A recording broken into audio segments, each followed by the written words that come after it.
Find the white sauce recipe. I already have the recipe you are making called Basic White Sauce from Taste of Home. Would Start you over. like to make a different recipe instead? No, start over again.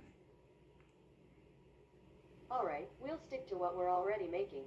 When you're ready for the next step, just say, next step. Would you like to start with ingredients or instructions? Ingredients. There are 5 ingredients. You can ask for the next ingredient or skip to the instructions. The first ingredient is 2 tablespoons butter. Next. The second ingredient is 2 tablespoons all-purpose flour. Next. 1/8 teaspoon salt. Next. Dash white pepper. Next. 1 cup 2% milk.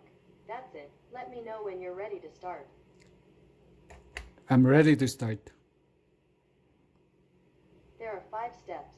I'll read them one by one. When you're ready to hear more, you can say, next step.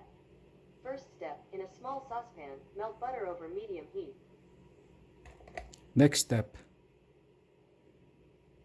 Second step, whisk in the flour, salt and pepper until smooth. Next step. Gradually whisk in the milk. Next step. Bring to a boil, cook and stir for 2 minutes or until thickened. Next step. Use immediately or refrigerate. That was the last step. Enjoy.